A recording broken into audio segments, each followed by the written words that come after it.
नमस्कार मैत्रिणींनो, मी माधुरी तुम्हा सर्वांचं स्वागत आहे आपल्या आणखीन एका नवीन व्हिडिओमध्ये। तर मस्त अशा दिवसाची प्रसन्न अशी सुरुवात झालेली आहे आणि सकाळची झाडलोट झाल्यानंतर सुंदर अशी रांगोळी काढली। त्यानंतर उंबऱ्याला हळदीचे लेपन वगैरे केले आणि सध्याला मी घराच्या एंट्रन्सला थोडेसे असे छोटे प्लांट्स अरेंज केलेले आहे। तर आज होती पिठोरी अमावस्या, त्यामुळे सकाळीच देवांना पंचामृताने स्नान घालून सर्व देव वगैरे उजळून घेतले, देवाची भांडी आणि देव मस्त असे उजळून घेतलेले आहेत। तर या इथे आपले देव मस्त असे सोन्यासारखे लख्ख चमकत आहे। शक्यतो मी देवांना प्रत्येक अमावस्येलाच उजळून घेत असते। तर देव उजळून झाले, त्यानंतर मस्त अशी देवपूजा करून घेतली, देवाची सर्व मांडणी वगैरे झाली। त्यानंतर देवघरामध्ये मंगल कलशाची स्थापना करून घेतली। तर हा जो मंगल कलश आहे मी तो कुलदेवतेच्या नावाने स्थापन केलेला आहे। तर याची पाने मी प्रत्येक अमावस्या, पौर्णिमा, त्याचबरोबर शुक्रवार आणि मंगळवारी बदलत असते। तर मंगल कलशाची स्थापना करून झाली, अगदी देवघर असं मस्त लख्ख असं चमकत होतं।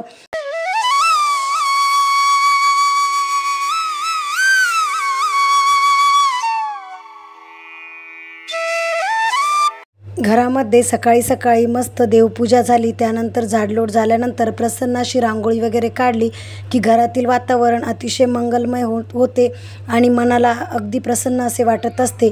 तर या इथे या 7 कवड्या मी कुलदेवतेच्या समोर ठेवत असते। कवड्या ठेवण्याआधी त्यांना स्वच्छ आंघोळ घालते, त्यानंतर हळदीमध्ये ह्या कवड्या थोड्याशा पिवळ्या करते आणि त्यानंतर त्याची स्थापना करते।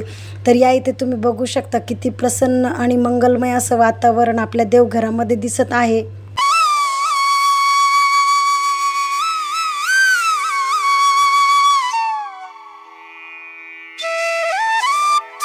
देवपूजा वगैरे आटोपली, त्यानंतर मस्त अशी गॅसची पूजा करून घेतली। तर आज अमावस्या होती, त्यामुळे घर सगळं स्वच्छ करून घेतलेलं होतं।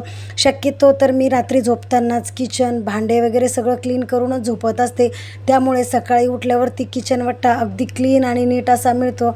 आणि ज्यावेळेस रात्री झोपताना जर आपलं घर वेल ऑर्गनाइज असेल, म्हणजे सगळं स्वच्छ केलेलं असेल ना, तर सकाळी कामही पटपट होतात आणि अगदी मन प्रसन्न असे होऊन जाते।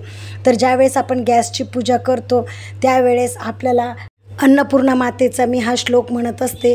तर श्लोक खालीलप्रमाणे आहे: अन्नपूर्णे सदापूर्णे शंकर प्राणवल्लभे ज्ञानवैराग्य सिद्ध्यर्थम भिक्षां देहीच पार्वती। माता पार्वतीच देवी, पिता देवो महेश्वर, बांधवा शिवभक्ताश्च स्वदेशो भुवनत्रयम। या पद्धतीने मी श्लोक म्हणत असते।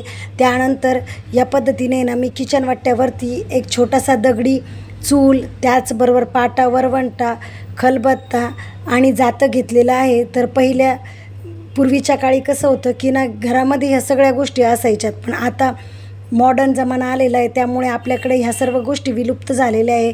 तर मागे मी एका यात्रेमधून आहे ना किचन वाट्यावरती अरेंज करण्यासाठी या पद्धतीची चूल, पाटा, वरवंटा, खलबत्ता आणि जातं आणलेलं होतं। तर याला आहे ना मी किचन वाट्याच्या आग्नेय कोपऱ्यामध्ये ठेवून घेतलेलं आहे। तर सकाळी त्याची पूजा करत असते।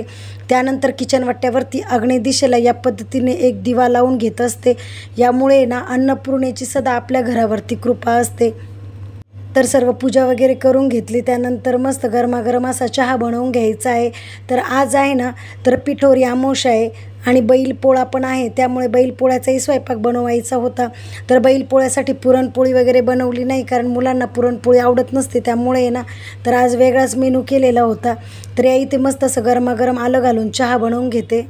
चहा झाला, त्यानंतर आज पुरी भाजीचा स्वयंपाक बनवणार होते। तर त्यासाठी आधी सर्वात पहिले पुऱ्या तळून घेते।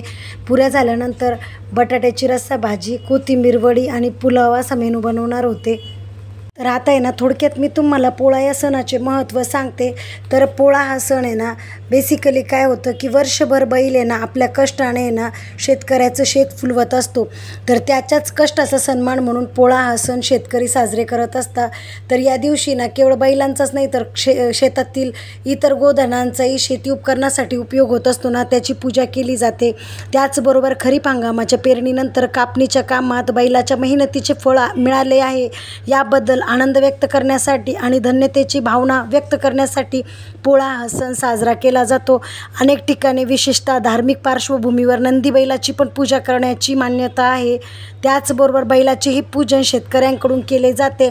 तर आता आपल्याला शहरामध्ये धावपळीच्या जीवनामध्ये खरोखरचे जे बैल असतात, जिवंत बैल, ते तर काही आपल्या दारापर्यंत येत नाही, पण आपण तरीही मातीच्या बैलांचे पूजन करत असतो. तर तुमच्यासोबत बोलत बोलत या इथे माझी पुऱ्या झाल्या. त्यानंतर कोथिंबीर वडीची तयारी करून घेतली. तर भरपूर अशी कोथिंबीर कट करून घेतली.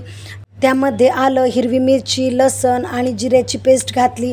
त्यानंतर तीळ चवीनुसार, मीठ, 1 वाटी बेसन पीठ, 1 वाटी तांदळाचं पीठ घातलं. घट्टसर गोळा मळला. त्यानंतर हाताला तेल लावून त्याचे या पद्धतीने रोल आपल्याला बनवून घ्यायचे. हे रोल बनवून आपल्याला मस्त असे याला इडली पात्रामध्ये वाफवून घ्यायचे. तुमच्याकडे जर चाळणी असेल तर चाळणीवरती जरी वाफवले ना तर अगदी मस्त असे रोल होतात. तर आपले रोल आहे ना इथे 10 ते 15 मिनटं मी वाफवून घेतले होते. त्यानंतर याला आहे ना थंड करून घेतले. त्यानंतर आपल्याला याला या पद्धतीने चाकूच्या साहाय्याने ना कट करून घ्यायचे. तर हे रोल आहे ना शक्यतो थंड झाल्यानंतरच कट करायचे, नाही तर ना फार असं चिकट सरते होतात आणि चाकूला लटकतात. तर या पद्धतीने त्याचे काप करून घेतले. त्यानंतर कढईमध्ये तेल घालून याला आपल्याला मस्त असे खरपूस असे डीप फ्राय करून घ्यायचे. तर भज्याऐवजी मी आज हे बनवले, त्यामुळे डीप फ्राय केले. जर आपल्याला अशीच कधीतरी जेवणासोबत खायला करायचे असतील ना तर शॅलो फ्राय जरी केले ना तर त्याची टेस्ट सेम राहते आणि तेलही कमी लागतं. याच पद्धतीने आता आपण बाकीच्याही ज्या कोथिंबीर वड्या आहे ना त्या तळून घेणार आहोत. आता कोथिंबीर वड्या झाल्यानंतर मी लगेचच आहे ना बटाट्याची रस्सा भाजी बनवायला सुरुवात केली. तर त्यासाठी ना कढईमध्ये तेल घातलं. त्यानंतर त्यामध्ये थोडेसे जिरे आणि मोहरी घालून घेतली. ती व्यवस्थित तडतडली. त्यामध्ये ना कट करून घेतलेला कांदा ॲड करून घेतला.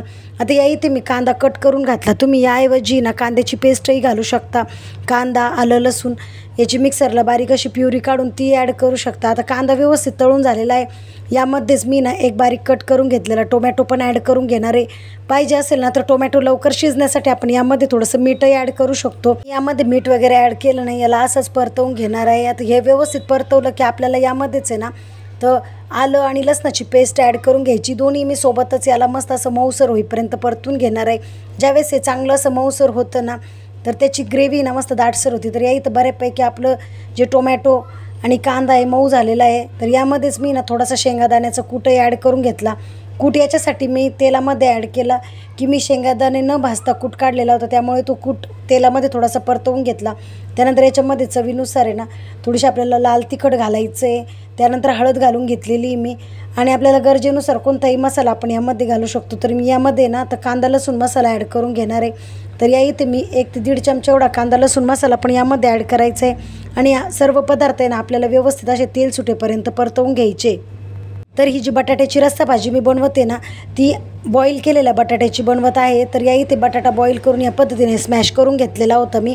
आता यालाही आपल्याला व्यवस्थितपणे ना यामध्ये मिक्स करायचे आणि गरजेनुसार पाणी ॲड करायचे. तर ही जी भाजी ना मी 5 ते 6 माणसासाठी बनवत होते. तर मी गरजेनुसार यामध्ये पाणी मिक्स करून घेतलं आणि यामध्ये आपल्याला चवीनुसार मीठ आणि मस्त अशी कोथिंबीर घालून हिला व्यवस्थित आपल्याला हे करून घ्यायचे, उकळी काढून घ्यायची, जेणेकरून आपली भाजी जितकी छान उकळते ना तितकी तिला तर्री पण मस्त येते आणि त्याचबरोबर आपली भाजी मस्त अशी थिक पण होते. तुमच्यासोबत बोलत बोलत माझा सगळा स्वयंपाक वगैरे रेडी झाला. त्यानंतर आहे ना लगेच संध्याकाळच्या दिवाबत्तीची वेळ झालेली होती. तर या इथे ना संध्याकाळची दिवाबत्ती मी करून घेते. तर त्यासाठी मी एक देवघरामध्ये लावण्यासाठी दिवा, त्यानंतर आपले जे घराचं मुख्य प्रवेशद्वार आहे ना तर त्याच्या उजव्या साईडला पण मी संध्याकाळी दिवा लावत असते. आणि एक जो दिवा आहे तो आपल्या तुळशीजवळ लावण्यासाठी असे 3 दिवे मी या इथं प्रज्वलित करून घेतले. आणि आता तिन्ही ठिकाणी आपली संध्याकाळची जी दिवाबत्ती ती आपल्याला करून घ्यायची आहे.